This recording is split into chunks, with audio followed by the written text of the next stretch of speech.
گہرے سمندروں اور ان کی ساحلی پٹیوں پر ایک خوبصورت سا کچھوا رہتا ہے جس کا منہ ہاکس کی چونچ کی طرح نوکیلا اور لمبا ہے۔ سامنے کے پاؤں فلپرز کی طرح ہیں جن پر گہرے دھبے پائے جاتے ہیں۔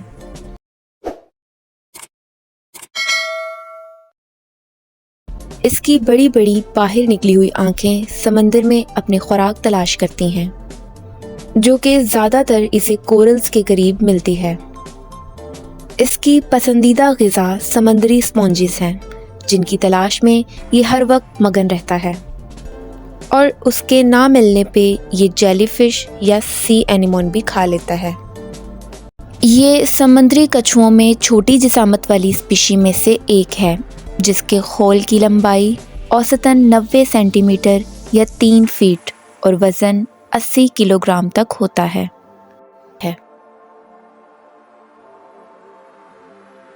اس کا کھول اوول شیپڈ اور خوبصورت ہوتا ہے جس کا نچلا حصہ پیلے رنگ کا ہوتا ہے جو اس کچھوے کے پیٹ کی سطح کی حفاظت کرتا ہے۔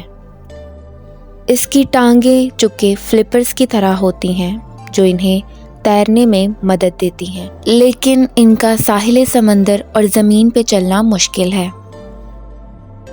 عموماً 30 سے 50 سال تک زندہ رہنے والے یہ کچھوے اوسطاً 25 سال کی عمر میں سیکشل میچورٹی کو پہنچ جاتے ہیں۔ یہ پانی سے باہر نکلتے ہیں اور ریتلے ساحل پہ ایسی جگہ کا انتخاب کرتے ہیں جو کہ گھونسلہ بنانے کے لیے مناسب ہو۔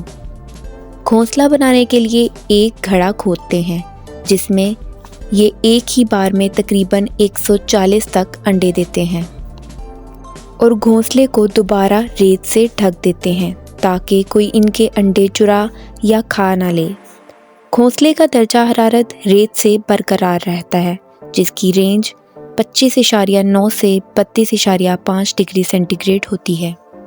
ریسرچ سے پتہ چلا ہے کہ سمندری کچھووں میں اگر انڈوں کا درجہ حرارت 27.7 سے کم رہے تو انڈے سے تقریباً 60 دنوں میں نر بچے پیدا ہوتے ہیں، اور اگر درجہ حرارت اس سے زیادہ رہے تو مادہ بچے پیدا ہوتے ہیں۔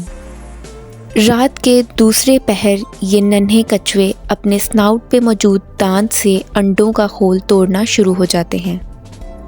پیدائش کے وقت ان کا خول دل کی شکل کا ہوتا ہے جس پہ سیاہ اور بھورے دھبے ہوتے ہیں، جبکہ خول کی نچلی سطح زردی مائل ہوتی ہے۔ انڈوں سے نکلنے کے بعد یہ ننھے کچھوے نئی دنیا میں نمودار ہوتے ہیں۔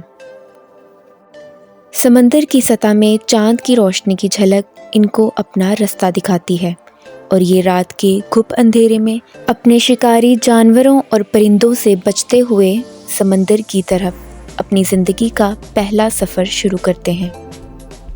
ساحل کو پار کرنے کے بعد تیرنے کے جنون کے ساتھ اور شکاری سے بچنے کی جلد بازی میں جیسے ہی یہ سمندر میں داخل ہوتے ہیں، ایک الگ ہی دنیا ان کا انتظار کر رہی ہوتی ہے۔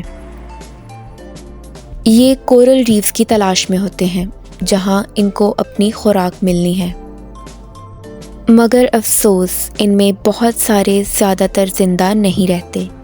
کچھ سی برڈز یا مچھلیوں کی خوراک بن جاتے ہیں اور کچھ مچھلی پکڑنے والے جال میں پھنس جاتے ہیں یا سمندری آلودگی کی نظر ہو جاتے ہیں۔